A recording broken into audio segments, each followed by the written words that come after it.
I am Wilfred Chikpa and I appear here as the bishop, the Catholic Bishop of Makurdi Diocese, the capital of Benue State in Nigeria.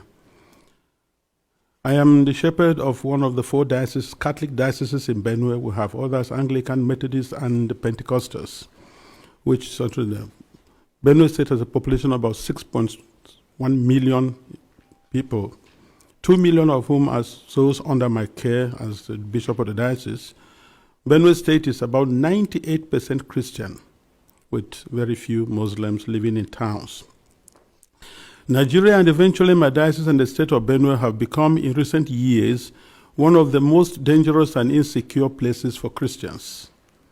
Christians and Muslims are nearly evenly divided among Nigeria's large population of over 200 million persons. Islamist extremists are fiercely contesting the possession, control, and governing law of the land, especially in the country's northern and central regions, the latter of which is where Benue is located. There are constant ethnic, political, and religious conflicts over land and allegiance. Constitutionally, we are a secular country, but our unity has been fragile. Political and religious actions and even public speech have been carefully managed to avoid accusations of religious bias and political tensions. Today, the clear influence of Islamist extremists has changed the traditional social dynamics of tribe, ethnicity, religion, and the social status in Nigeria. Because just recently, at the beginning of the Ramadan fast, 12 states in northern Nigeria have declared closed schools so that they attend to this. And you can imagine which other country in the world does that. Saudi Arabia is not doing it. Afghanistan is not doing it. Baghdad is not doing it, but then Nigeria is practicing. What kind of Islam are they practicing? 12 states, and not only Muslims are living in these places. What happens with the educational program or curriculum of the country? But this is what we are going through every day in Nigeria. A long-term Islamic agenda to homogenize the population has been implemented over several presidencies through a strategy to reduce and eventually eliminate the Christian identity of half of the population. This strategy includes both violent and non-violent actions, such as the exclusion of Christians from positions of power and adoption of such church members, the raping of women, the killing and exploitation of Christians, the destruction of churches and farmlands of Christian farmers, followed by the occupation of such lands by the Fulani herders, and also changing the names of these villages. They are taking over the places, so you clearly see an expansionist approach and Islamic, and then they are making the people now flee and leave their villages, and they conquer it. The quest to Islamalize the land appears high on the agenda of some of the powerful and influential Muslims in Nigeria. There is a campaign to take land to spread Islam, and there is the hemorrhaging of Christian farmers from the central region of Nigeria and Benue State, and Makurdi Diocese in particular, as they are forced to abandon fertile lands that used to feed the nation, which classify Benue as the food basket of the nation. Militant Fulani herdsmen are terrorists destroying society. They steal and vandalize, they kill and boast about it. They kidnap and rape, and they enjoy total impunity from the elected authorities. None of them have been arrested and brought to justice. This is supported by the corrupt system in which we operate and the abject poverty among us, which allow the criminals to easily attract more recruits and prey on more victims. Why is this happening? Is it really a religious war? Like in the past, many jihadists are motivated less by religion than by spoils of war and use their religion to impose themselves. In my diocese, the spoils consist mainly of fertile, well-tended land organized around my parishes or so. The jihadists come and adopt and kill the priests, leaving thousands without support and basic human services. And of course, when they disperse the people, the inhabitants, or the citizens, or the people of the lands, they take over. And any attempt to go back and take care of your farms, surely you get killed. The Makurdi Diocese in Benue State has been the epicenter of the invasion by these herders, who are more like hired guns of cattle oligarchies, who manipulate religion to rally the headers to eliminate the Christian population and cleanse the land in the name of Islam. This objective is behind the relentless attacks against Benue's villages. When we call for help to the police and the army, they do not come. At the end of 2024, several villages were warned by the attackers of the upcoming violence, and the leaders called the police for defense ahead of time, but they did not come, and the Christian massacres, almost customary, took place, killing hundreds in Plateau and Benue, with the worst massacre claiming 47 people. The militant also burned down the 8 Catholic churches of St. Mary's Parish in the Diocese of Boko, which in Benue State, as well as the parish house, clinics, schools, and other houses. The militant Fulani herdsmen bear on defenseless villagers without consequences. They follow orders to conquer, kill, and occupy. They attack even those who have managed to escape into our IDP camps. Thereby, they have no place to run to. And it is unfortunate that the police system in Nigeria, orders have to come from above. And such that once there's a call, and they say they have never responded. And by the time they arrive, these people have left, and the people are now living in the pool of their blood. What I have recounted above is happening not only in Benue State. I believe our experience in Benue is symptomatic of what is happening elsewhere in large parts of Nigeria.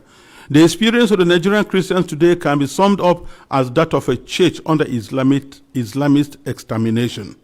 It is frightening to live there. Apart from the violent campaigns and attacks against Christian villages, there are now attempts by the Islamic Council of Nigeria and various Islamic groups to impose Sharia law on the Christian populations. Already, 12 states in the north of Nigeria are under this sectarian religious law, and attempts to extend the same to the south of Nigeria, which they have started. This month, governors in the north decided appropriately to close all schools and education institutions during the months of Ramadan, leaving millions of students without learning opportunity for 5 weeks. We live in fear because at any point it can be our turn to be killed, but to remain silent is to die twice. So, I have chosen to speak. I speak on behalf of the millions who are in the camps. In Benue State, in Makurdi Diocese alone, in my diocese, I have about 9 camps. 9. On the 5th of March, which was Ash Wednesday, we visited one of the camps, and many of my priests and religious went to the other camps, distributed them to begin the Ash Wednesday with our faithful who are there, because we are the voice of the voiceless. We have to talk for the defenseless. We have to talk about the weak and those who cannot talk about themselves. In one of the camps called the Mega Camp, there were over 3,000 inmates of that camp, and which was a record given to us by government. I speak on behalf of them and those children who have no husband, who have no father, and even their own voices taken away by the politicians who promised to help them, but have become the willing tools of the jihadists because they are talking politically correct statements, looking for next elections to come. I speak on behalf of those whose loved ones have been killed, but no one has even offered a word of consolation to them. I speak on behalf of the thousands of young girls who have been adopted and raped because no one, not even the media, mentions them anymore. Foremost, I speak on behalf of my flock who are unable to worship freely and unable to return to their ancestral farms and homes because that land has been ruthlessly taken from them by the armed herdsmen. And where they say they want to live in peace with the natives, if you must farm, you have to pay tax to hire the land which belongs to you. That is slavery, to say the least about it.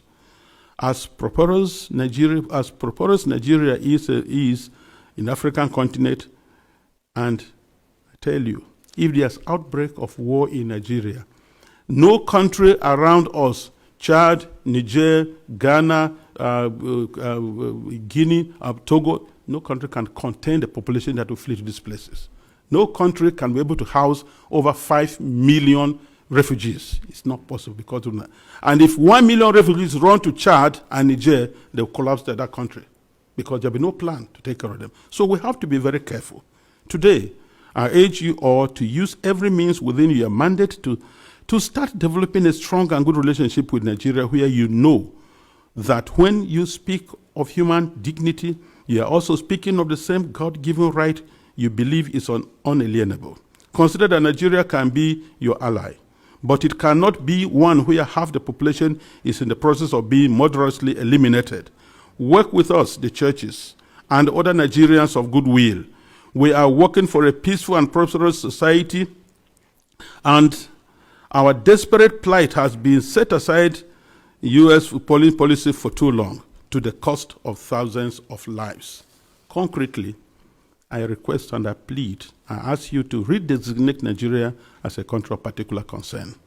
This has both a practical and diplomatic meaning to signal that you are paying attention to what happens to us and elsewhere in the world. Because the policies the government is trying to put in place so that to return the IDPs, build camps for them, relocate them from their homes, it is not durable and it will not work, because the government has already the population that is not able to take care of. And then you have over millions of people in the camps, and you want to relocate them to where? And if you do, let's take that you do. How many houses or rooms will you give me who has 5 children, another one has 3, another one has 2, and what will I be doing for a living? These people previously never begged anybody for food. They were managing their lives, training their children, and building their homes. So nobody should have deceived us on the guys that you're going to resettle the IDPs. They have no jobs. So where you say them, what will be their place? And by the way, the fundamental question remains, if you resettle them to other camps or build places for them, what happens with the ancestral lands? Who takes care of them? And this is whereby I feel the government is complicit on this issue. Because these terrorists, Fulanis, displace them, kill people, and then occupy the place, and then change names, nomenclatures of these towns. For what reason?